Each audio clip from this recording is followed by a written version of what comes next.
नमस्कार दोस्तों, सभी का मेरे YouTube चैनल रोचक हिंदी संसार में स्वागत है। इससे पूर्व वीडियो में हमने यूजीसी नेट के पाठ्यक्रम में शामिल राजा राधिका रमण प्रसाद सिंह की कहानी कानों में कंगना का वाचन कर लिया था। आज हम इस कहानी के परीक्षोपयोगी महत्वपूर्ण बिंदु पढ़ेंगे। दोस्तों, सबसे पहले हम इस कहानी का संक्षिप्त परिचय जान लेते हैं। कानों में कंगना राजा राधिका रमण प्रसाद सिंह द्वारा रचित अत्यंत मर्मस्पर्शी कहानी है। कानों में कंगना कहानी काशी की इंदु पत्रिका में 1913 में प्रकाशित हुई थी। शुक्ल जी ने इसे अत्यंत भावुकतापूर्ण कहानी कहा है। दोस्तों, कानों में कंगना के कथानायक नरेंद्र पत्नी की उपेक्षा करके किन्नरी वैश्या के प्रति ऐसा आसक्त होता है कि वह अपना सब कुछ गंवा देता है। मृत प्राय किरण, जो कि नरेंद्र की पत्नी है, नरेंद्र द्वारा मांगने पर कानों का कंगना किन्नरी को देने के लिए प्रस्तुत कर देती है। कंगना देखकर नरेंद्र पश्चाताप में पड़ जाता है। उसकी आंखें खुलती हैं, किंतु तब तक बहुत देर हो चुकी होती है। उसके जीवन में मात्र अंधकार रह जाता है। आइए अब हम इस कहानी के पात्र देख लेते हैं। इसका एक प्रमुख पात्र है नरेंद्र, जो कि किरण का पति है और कहानी का नायक है। नरेंद्र आकर्षण प्रिय है।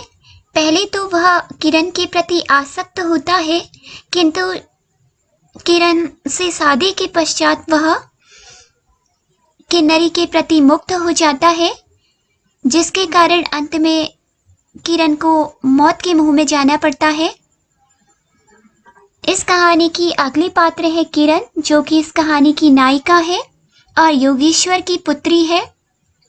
किरण सीधी सादी और भोली भाली नायिका है और वह नरेंद्र से शादी कर लेती है, उसकी पत्नी बन जाती है। योगेश्वर किरण के पिता हैं तथा नरेंद्र के गुरु हैं। और इसमें किन्नरी वैश्या का जिक्र आया है, जिसके प्रति नरेंद्र मुग्ध हो जाता है।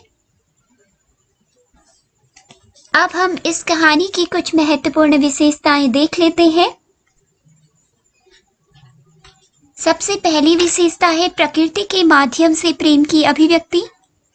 दोस्तों, इस कहानी में प्रकृति का अद्भुत वर्णन किया है और प्रकृति के माध्यम से राजा राधिका रमण प्रसाद जी ने प्रेम को अभिव्यक्ति दी है, जो कि अत्यंत ही आकर्षक बन पड़ा है। इसकी अगली विशेषता है वासना एवं प्रेम में अंतर।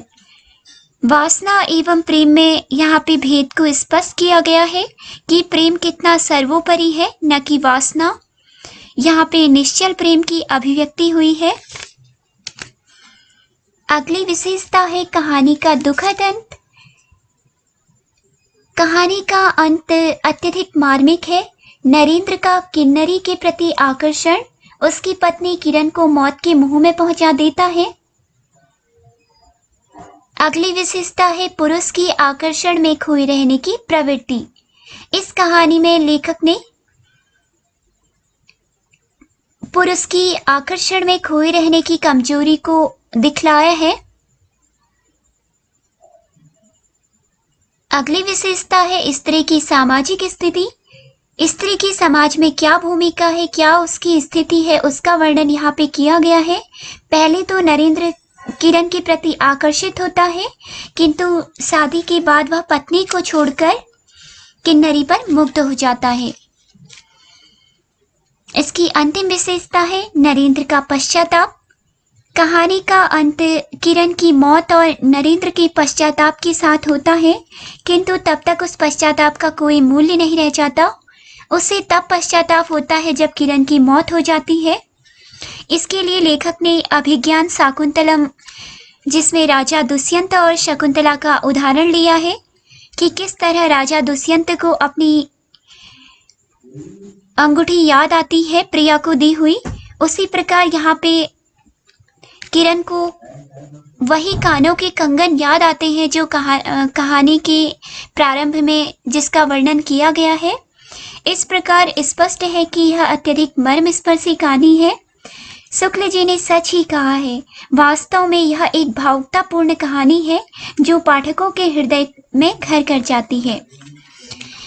दोस्तों, इस कहानी से संबंधित महत्वपूर्ण बिंदु यहीं पे समाप्त होते हैं। यही परीक्षोपयोगी है और इन्हीं से प्रश्न पूछे जाते हैं। अगर यह वीडियो आपको पसंद आई हो तो इसे जरूर लाइक और शेयर करें, चैनल को सब्सक्राइब करें। धन्यवाद।